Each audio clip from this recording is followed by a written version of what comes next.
Hi, Book 2. Welcome to Jackie's Literary Corner. I'm Jackie, and happy 4th of July! It's the 250th birthday of America becoming an independent country. And my bookstore, the Outpost Bookshop, had a sale on political science books and American history books. So I immediately, and since the fact that it was even open around this time, though as I'm filming, it's not technically the 4th, it's the 3rd as I'm filming this. But, they're having a sale all weekend, I think, where you can buy a bunch of the, political science books. So I decided to take advantage of that. And I have a book haul to show you, and actually more than 4 books. And that's because of that sale. But I also have some updates to give you as well, so let me get to those first. So I just finished Wide Sargasso Sea, which is the story of Antoinetta, the first wife of Mr. Rochester. And it's such a tragic story. It's so sad. You see her life before she met Rochester. And how even growing up in Jamaica, because she was not actually black, but she wasn't completely white either, so her family was not accepted there. She couldn't win on either side of the and it's so tragic, but she still had a happier life back then. Mostly, actually not that happy, but it was better than being a prisoner in Rochester's home. He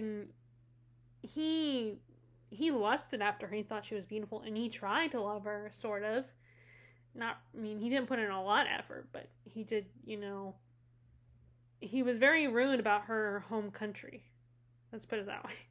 And I think it was more about lust and maybe money, financial reasons. And they just hated each other.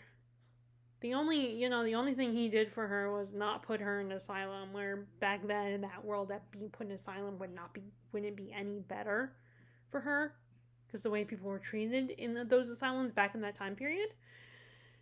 And it's a very tragic situation, and neither one of them was happy, and it was doomed from the start. It didn't really change my views on Rochester, because my views on Rochester have already grown and changed. Not that I was hardcore, oh, Rochester, you're the best. I did like him like any other teenager, like a lot of teenage girls, because he was a ironic hero. He was supposedly misunderstood. And I did do a silly joke video about, is Mr. Rochester dateable? And I think I did a more serious video talking about Rochester as a character. But yeah, this book really shows his flaws and how selfish he is, and how ignorant he is, and how he doesn't, he's just, he is very resentful and is miserable in Jamaica, and he doesn't even bother to try to appreciate the beauty of the place, of that country, and he's just very dismissive of it, and he's just an ass. He's so disrespectful to her, and so he's even worse, because there are a lot of things, there's some red flags, if you take it and if you look at it in that way, to Rochester in Jane Eyre. But Jane didn't have a lot of other options, to be fair. But one other option, and that guy didn't even love her. It was just more of sensible and practical, and they had the same moral compass, and which that can be enough for people. But there was Jane wanted love, she wanted passion, she wanted romance. So St. was not going to do it for her. She just liked him as a brother and respected him. But there was no, so she could do better. There was, only one other option for her, for Jane. It's either, but it was definitely, for Antoinetta, she probably would have preferred being alone, for him to leave her. And the only good thing he probably did for her was not put her in asylum, because the asylums were 10 times worse than that. And if you think that would be better, and I guarantee it would not be better, then. But anyway, so I got that one finished, and that book was definitely shorter than Jane Eyre, which I don't know if Jean Rhys could have made it longer, but she chose not to. She didn't want to, and I mean, I don't know anything about Jean Reese or anything, but I enjoyed the novel. So, I am still reading. I have not gone back to Royal Assassin, and I did read a little bit of the introduction of this book, City of God, by St. Augustine, which I just realized that I had his other book, his other famous Confessions, but then I decided not to, keep it, and I donated it. I didn't even read it, and that's sometimes the problem is I get this pressure to, I gotta call my shelves, and then sometimes books that I'm no longer interested in, I call them off, even if I didn't read it.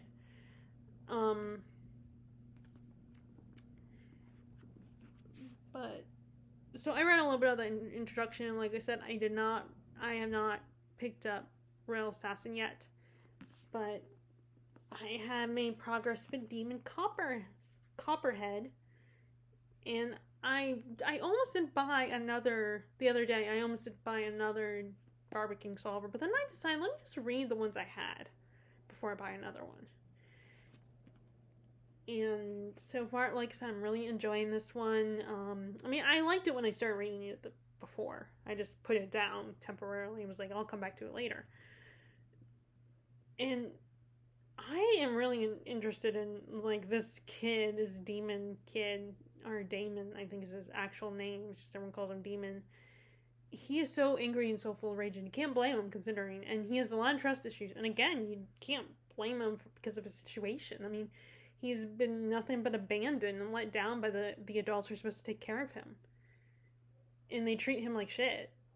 Like, they see him and they think he's scum and that. Like, there's one scene where he's hitchhiking. He has decided to go find his grandmother's because, like in David Copperfield, which this is inspired by, David ends up finding his grandmother or great aunt. I think it is his grandmother in the book as well, in that book as well. But in this case, Demon has to hitchhike, and he saves up all this money that he got when he was living with the Macabres, and he has it in a little money jar. And this woman who's I don't know if she was a prostitute or something else, but she's like trying to steal his money from him, take his money. So because she's, and she follows him into a convenience store / gas station and corners him in the bathroom. And then but by just as he's leaving, she follows him and acts like, oh no, he's stealing my money, and just freaks out and thinks he makes it look like, and of course they're gonna believe her because she's this poor woman and they don't know what she wants with. All they know is they're accusing this kid who to them looks untrustworthy, the gas station attendant or the sales clerk or whatever. He's just some kid with a backpack, and they don't know, he might be dealing drugs or something.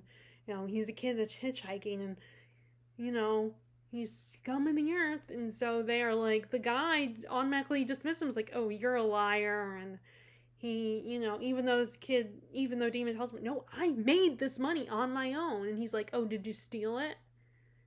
It kind of reminds me of, this was pure coincidence that I was in, like, we just had the anniversary of the Disney's Hunchback of Notre Dame. And I watched it, on Disney Plus, and how the guards see Esmeralda and other gypsies, or I should say Romani, because I believe the word gypsy is, I know that the word gypsy is an insult, is seen as an insult. It's a derogatory term. So I'm gonna say Romani. The Romani, how they're like, they just assume people like the Romani, like Esmeralda, they couldn't earn money. They wouldn't earn it in a good moral way, that they're gonna steal it. And it's the same thing. The guy assumed that Demon stole this money, that he didn't earn it, that he actually stole this woman's purse and, like, her money. And of course she saw that he had a jar, it was in a jar, so she could recall that. And he's like, well, if she knows how much isn't, then I'll give it to her. And of course that's not good enough for the clerk. He just assumes that, he's just bullshitting them. Even though she doesn't know how much money that, And so the kid is forced to lose all his money. He doesn't have anything, and he has to continue to hitchhike without any money for food. and at one point, like, when he finally gets to his grandma and she's making sure her friends are making sure he has new clothes and everything, when they, she's like, he won't buy anything new. When they offer, go pick out whatever new clothes you want or new shoes, he's like, no, I don't need it. And he gets mad and defensive. And then finally he's like, because I don't have money.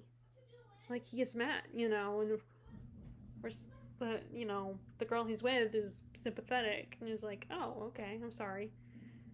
But he gets so defensive with people because, of course, he's just going to assume the worst. He's going to assume that they're going to, like, he keeps thinking that his grandma's going to he's going to get kicked out of school eventually. He doesn't trust any of the adults. He thinks, oh, they're not going to care about, they're going to eventually get rid of me, and they're going to get tired of me, because he's so used to that. And he doesn't, even if he probably he wouldn't want my pity, I do pity him and feel bad for this kid that he has this mentality of distrust. That he doesn't have a reason to trust anyone, that any adult is going to take care of him, and that they're actually going to want him, and that they're not going to take from him. And it's very heartbreaking. This is definitely a tough read. It's a good read, but it's a tough read. It's just seeing this kid's journey. I mean, sometimes though, for me at least, it's easier when he like this devil may care attitude. It doesn't, like, if makes it obvious that he's miserable, like, it's hard to explain, but because of his attitude and the way he responds, like, it's almost like metaphorically I'm channeling his emotions, so it makes it easier for me to read it.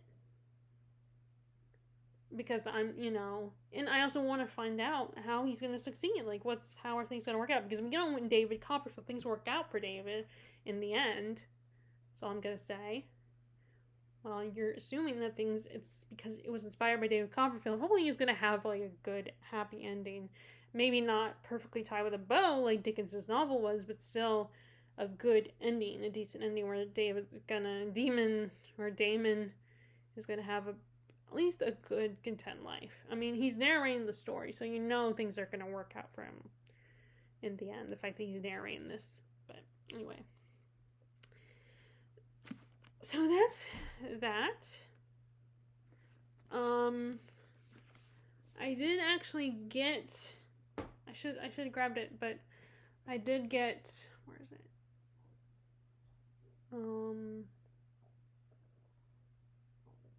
Let me... Well, I'm gonna do the book haul now, so let me get... totally forgot. I should probably grabbed... I'll be right back. I could get something. Okay, there's that one.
Okay, sorry about that, you guys. I just remembered I could do a book haul. I also got books from Thrift Books to show you guys. Okay, so let me show you those first. I got this. This is the 4th book in the Poldark series. This is obviously the TV adaptation tie-in edition cover. That's the only one I had been missing, so I finally got all the books in that series. Let's see. So we have, okay, so this is the other this is a Barbara Kingsolver book that I got. I was trying to, because they have, you know, if you get a certain amount of points, you can get, you know, your whatever level you're on that website, whether it's a, you know, reader or, you know, a literati and elite, literati elite. I cannot remember what the other one, the one that I'm at, but I can get a book under, it has to be either $6 or under. So I was trying to find one, and I almost got, that was when I almost got the Tale of Genji, but then, you know, I was having trouble deciding on what book I wanted to get that was under 6 or under, so I didn't get that one. Plus, it would have been a little bit more, because even then, I wanted to get the deluxe edition, Penguin edition of Tale of Genji, to get the whole story, and it still would have been a bit more than I would have liked to pay, so I ended up not getting that one. But this is Animal Dreams.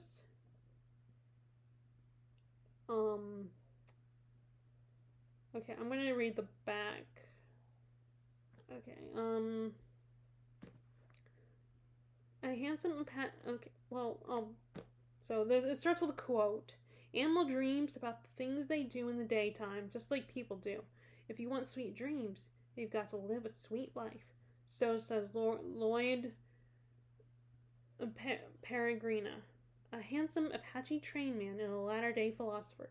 But when Cody Nolene returns to her hometown, Lloyd's advice is painfully out of her reach. Dreamless and at the end of her rope, Cody comes back to Grace, Arizona, to confront her past and face her alien, distant father. What she finds is a town threatened by silent environmental catastrophe, some startling clues to her own identity, and a man whose view of the world could change the course of her life. Blending flashbacks, dreams, and Native American legends, Animal Dreams is a suspenseful love story and a moving exploration of life's largest commitments. So I'm slowly building my Barbara Kingsolver collection. So there's that one. And then we have, this is The Golden Ass. It was one of the books we talked about in that Greek mythology class that I took during the spring. This was one of the books he recommended. I think this is the book that contained the Eros and Psyche myth. And what I know about the story that he's told us is that this guy, he's a bit of a player, but is a ladies' man, and he gets turned into a donkey. That's why Golden Ass. He gets turned into an ass, literally. And that's kind of the framework of the story, and I think it's kind of similar to the Decameron and the it's in Don Quixote and what is it called? I can't think of it. I cannot believe it slipped my mind. I hate when that happens. I hate when my memory goes blank. What is it? The I cannot think of what it's called. The one where, you know, where these guys are trying to get... Oh, the Canterbury Tales. It's like the Canterbury Tales, where you have the framework of so many of these characters are doing, and they're all telling different stories. I think that's what this is supposed to be like. But I actually wanted to get it when I was in the class. But I did not, and I just got it now. You know, to read it now, for real, because... I mean, the professor, if you want to read if we wanted to read the stories he talks about, well, you could get them online for free anyway, so, but I'm one of those people who I want to be able to, you know, own it, so, I finally got it. And then we have,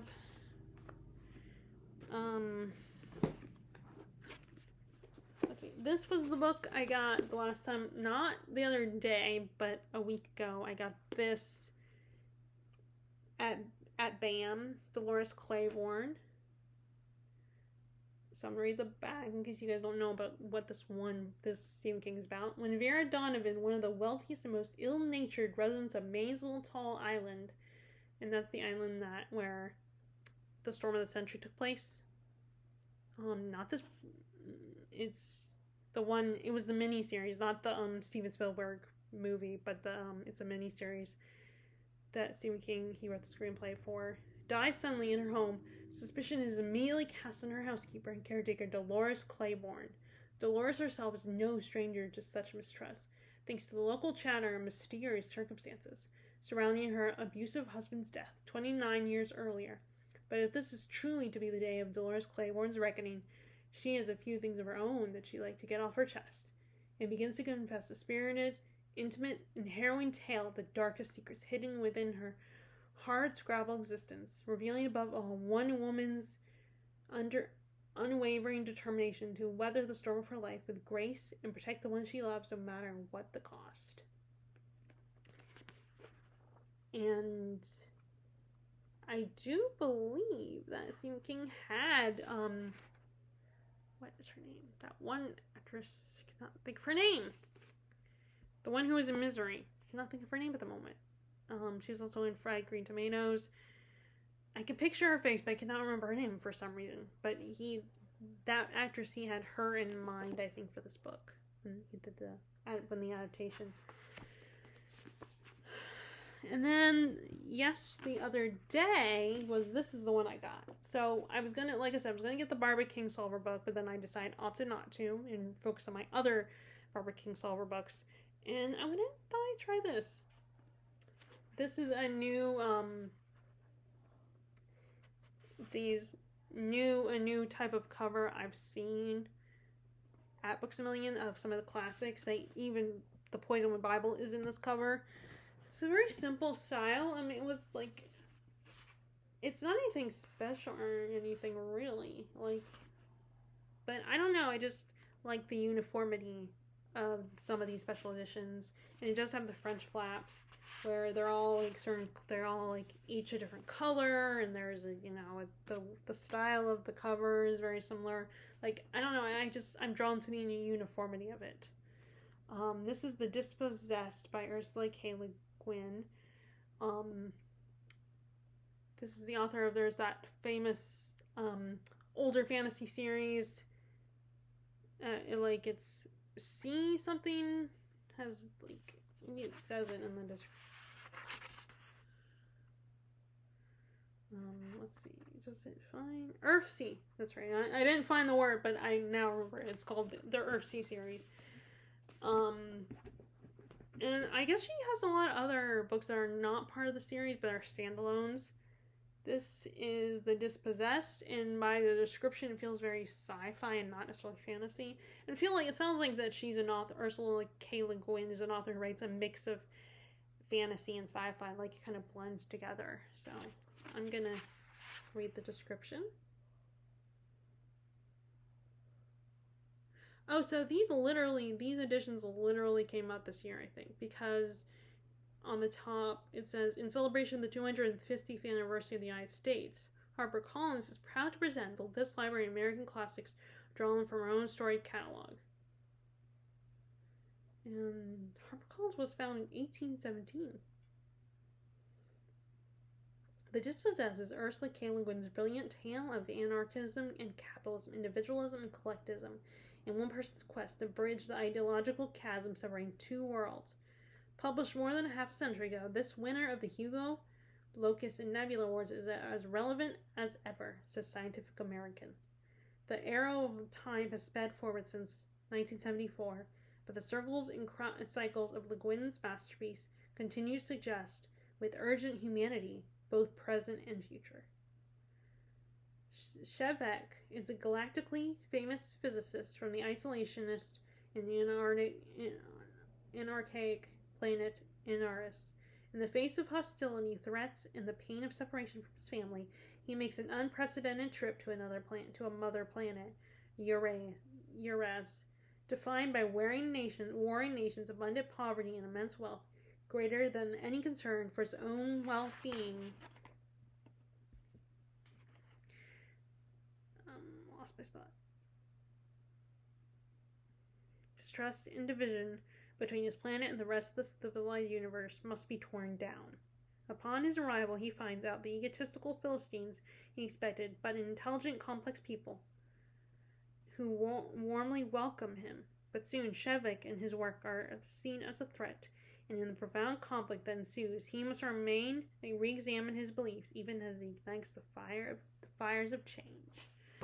So it sounds very, because it's in space and we're on different planets. To me, this is more sci-fi than fantasy. But I get it. Some people would see them as bleed together, but to me, they're two very distinctive genres, very different. I mean, sometimes they can blur. Like, I know I've said this before that Terry, when we talk about, she sees Star Wars as fantasy, especially with the whole supposed magic system. But to me, the Jedi mind powers, to me, I don't see them as magic. I see them as a type of science. Because, scientifically, we don't use 100% of our brains. And there's actually a movie about that. I don't remember what it's called, but there's a movie with Scarlett Johansson in it where she ends up using 100% of her brain. Like, that ends up being too much and kills her, I think, by the end of the movie. But yeah, I think this is kind of cool. I wonder if there's another perennial versions of classic of HarperCollins books out there, of classics. So I wonder if that was like the 150th anniversary editions, and I should look that up. Okay, now let's show you what I got today. Oh, no, you don't. Okay, first we have The Queen of Camelot by Nancy Mackenzie. This is a historical fiction story of Guinevere, Arthur's wife, and the one who had the affair with Lancelot. So this is her story, and apparently according to the back description, there's like a bit of a there was a prophecy. She was told as a little girl she will be the white shadow destined to betray her king and be herself betrayed. So it's kind of a version of the events through Guinevere's perspective. So I thought that'd be kind of fun to have. I've never really read the T.H. White novel. I did have a young adult version of it, but then I decided to let that go because I wanted, if I was going to read the original T.H. White novel, I would want to read that novel, not a kid version of it. So, but I feel like I've heard about it so many times and seen adaptations of it so many times. It's like, part of me is almost like, do I need to read it? But then I know a lot of people would say that I should. And I know it's blasphemy that, someone who is a reader would not want to read it. I mean, for the longest time I resisted reading Lord of the Rings because I've seen the movie so many times. But I ended up finally reading it, or listening to the audiobook a couple years ago, and then I read it physically earlier this year, so. It will probably eventually happen. I'll read T.H. White's novel. But I'm excited to read this. Get the Guinevere story. I mean, I feel like that's become, like, now the popular thing to do, where, although I don't know, let me see, when did this one come out? What's the copyright date for this? Okay.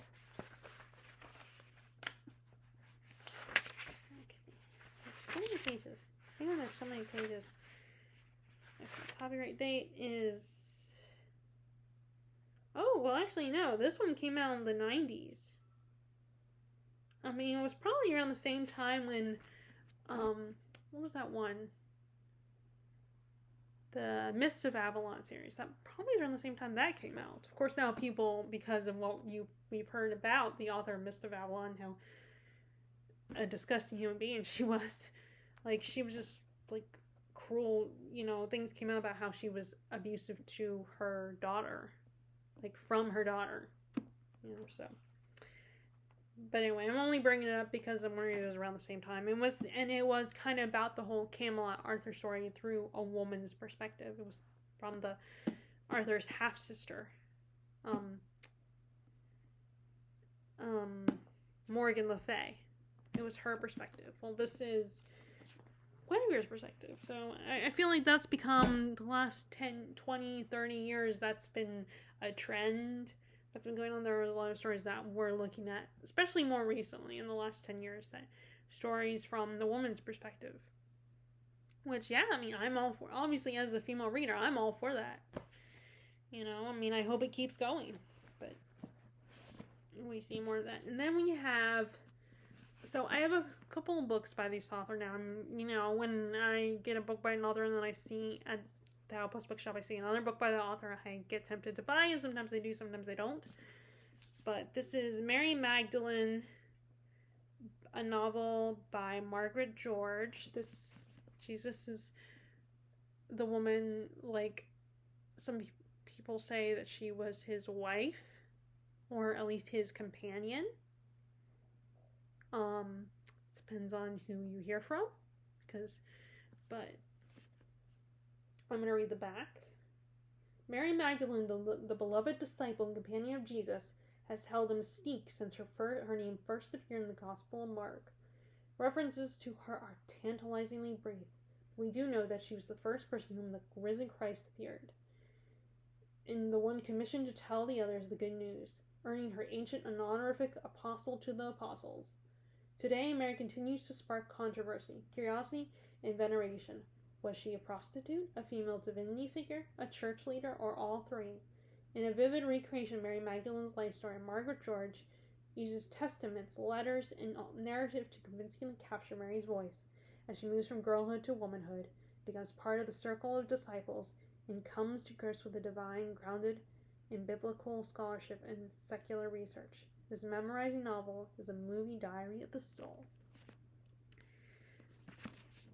But I'm so interested because I've always been intrigued by, if there's, what else we know about her. Like, I mean, like, there's the musical Jesus Christ Superstar, and then there's, movies that, that are, fictional, that kind of spin her as maybe there was more to her, and that she wasn't just a prostitute, that she was the companion to Jesus, that she was at least special to him, and that, someone that he wanted to save.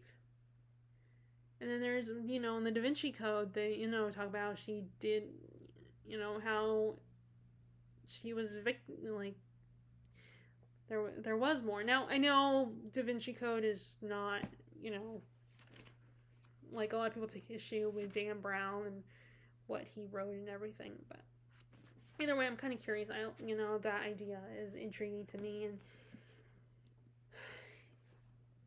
and next is, okay, so I think this was one of the other fantasy book I saw the spine of it the other day when that woman allowed me to come in the back and see some of their new fantasy book they hadn't put out yet. And I think I saw the spine of this one. And that is Elves by Graham McNeil. This is another one that I think is an omnibus, because it says it has different titles on here, so I'm guessing these are different stories. And I think Warhammer is like a game or something, I think. And that now they have novels, which, I mean, Star Wars has novels too, so I do appreciate that, because I'm not a gamer, so it's kind of cool to, see that sometimes these games also are spreading their story, the love of their story into book format. But let's read the back. Elves are a mysterious and magical race, beset on all sides by war, blessed with exceptionally long life, but cursed by the mistakes of their ancestors. High elves and wood elves alike must defend their realms from those who would seek to destroy them. And the defenders of Ulthuan and sons of Elrond, Ulthuan comes under attack from an alliance of the traitors, dark elves, and chaos-corrupted Norsecans as the great heroes of the High Elves, Tirion, Telclus, and Eltharon, among them. Rally their armies. The fate of the land lies in the hands of Eldane and Kalar, brothers separated by fate and treachery. Guardians of the Forest, the noble Raytheon, Knight of Leothric, is thrown into an uneasy alliance with the Wood Elves as they battle a plot by monstrous beastmen to corrupt the sacred groves of Aethel Loren that threatens not only the forest but all of Bretonia. This omnibus edition also contains 3 short stories. Oh, that's cool. But,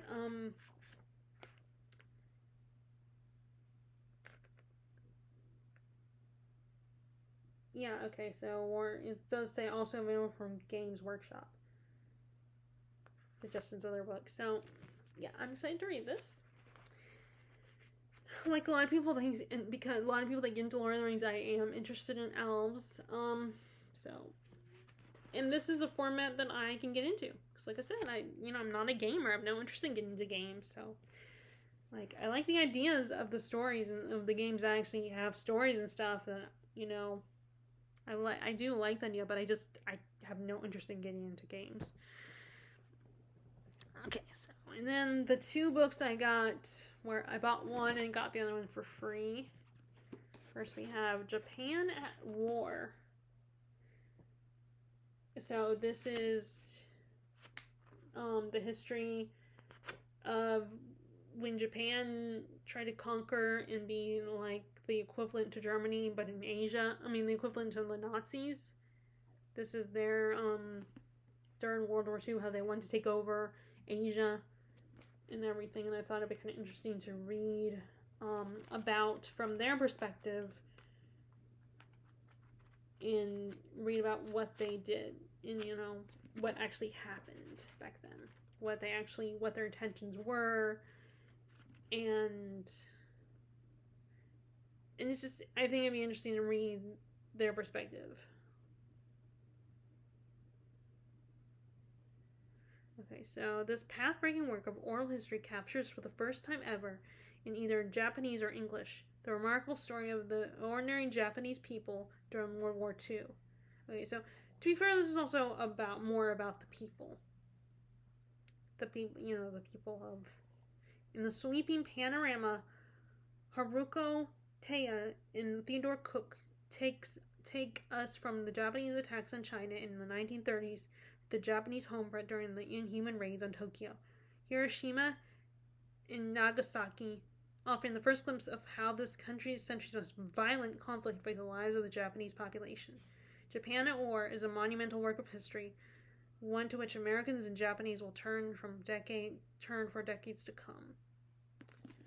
But yeah, it will be so interesting, the people, learning about the people that, suffer the consequences of Japan, be like, we want to take over Asia, so we're going to repress everyone else, all the other Asian countries. And then we have, so the book I ended up picking out to get for free was, let's take these out, I got bookmarks again, are The Way of Duty, A Woman and Her Family in American Revolutionary America. So this is about the wives that, particularly, or one particular woman, this moving portrait of Mary Fish-Silliman tells the story of a remarkable Connecticut woman and her family and conveys an intimate understanding of everyday life during the American Revolution. So it's about this woman, Mary Fish-Silliman, in her life during the Revolution and what she had to do to survive and her struggles. And I'm assuming that her husband was probably in the war, and she had to do her part to help. And I thought, I haven't read a lot of this perspective yet. I know a little bit about, John Adams' wife, and I do have the letters between the two of them and a biography about her and some of the president's wives, but, the average woman I haven't read anything about yet, so, and it's only right that I do. As a female reader, I probably should read about the women and their experiences. Like, I've always wanted to write a fantasy story that was inspired by the revolution, like the type of war that this was. I'm always, I thought that'd be kind of like the idea. I always like the idea of fantasy stories that kind of are inspired by actual history. Like, what some of the fantasy that R.F. Kuang writes. So this I got for free. Okay, so that is my book haul and my book update, what I'm currently reading. Would love to know what you are currently reading. Has there been anything you borrowed from the library, or have you recently purchased book-wise? I would love to know. I hope you all are doing well and enjoying this delightful summer heat. I usually like to sit outside, but then, I just don't want to sit outside anymore because of this heat. And then, of course, it makes me, like, I appreciate having my job. I really do, but when I go during the summertime, because I'm one of the people who gets the shopping carts and brings them in, that's the part of my job I don't love. Like, at least during the summertime. The rest of the time of year, I'm cool with it, because it means I get fresh air. I get a break from having to interact with customers and bagging people's groceries. I get to do something different, and I get to be in my own head. I mean, I'm still paying attention to what's going on around me, of course, because I don't want to get hit by a car, but I at least kind of get lost in my own thoughts a little bit, and the only thing I have to make sure is pay attention to the cars as I'm pushing the carts, so it doesn't require as much to think about, like when bagging, where you gotta make sure all the cold stuff together, you gotta make sure things that could easily be squished are together and are separated by themselves, or and make sure you're careful with the eggs and with all the meats and stuff like that. So you do require some, concentration, paying attention. You can't just throw whatever you want in a bag. So when I'm outside bringing in the shopping carts, I can, relax a little bit. Except for, I just gotta pay attention and make sure I don't get hit by a car. But during the summertime, it's so draining because it's so hot. And I don't like doing my job, that time of year. But I also don't want to be inside the whole time either. But, so yeah, I'm glad I got the 4th of July weekend off. I thought I was working today, but then I guess my manager changed my schedule, changed it, so I wasn't, decided to change their mind, and I'm not having work on Friday. And I think that what she does probably, like, maybe, I don't remember, but I think I probably was working on the 4th of July last year, and then just like, oh, well, this year you'll have off for 4th of July. Like, I think she probably switches us up. Like, cashiers and baggers probably get switched up for holidays, unless we specifically ask to have the holiday off.